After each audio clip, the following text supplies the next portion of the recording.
সাহস করে খুলেছো, এটাই ভালো করেছো।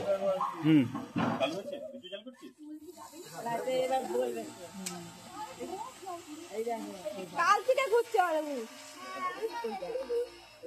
ওই দেখ এই হচ্ছে পদ্ম খরিস বলে, এটা পদ্ম খরিস। ওই যে দেখতাম যে গা গুলা এরকম, কালকে দেখেছে ওটা পদ্ম খরিস।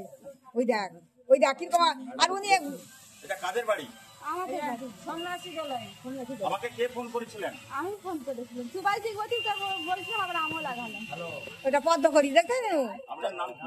আমার নাম বুলকি দলই। বুলকি দলই? বুলকি দলই বাড়ি লগলা চাইপাস। আমাকে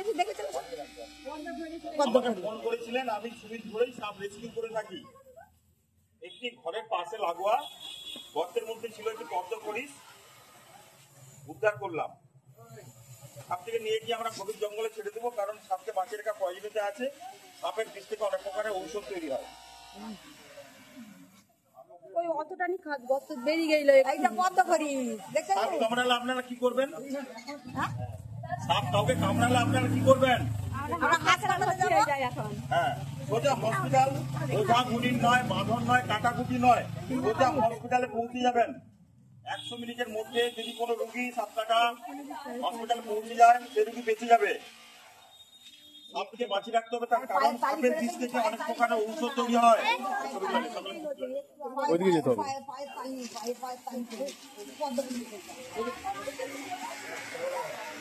সাপের বিষ থেকে অনেক প্রকারের ঔষধ তৈরি হয়, তাই সাপকে আমাদের বাঁচিয়ে রাখতে হবে।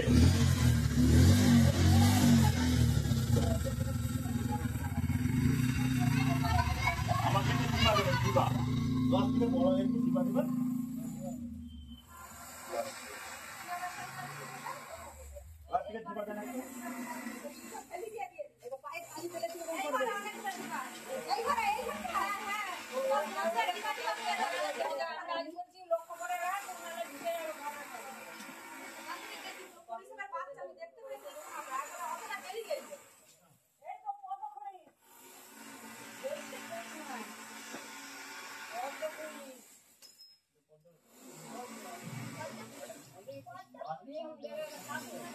আমাদের ভারতবর্ষে কয়েকটি সাপ বিষধর, তার মধ্যে এটি একটি বড় বিষধর সাপ।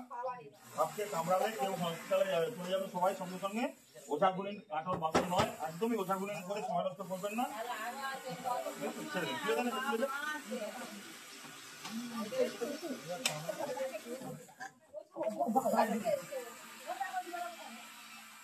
বাবা গো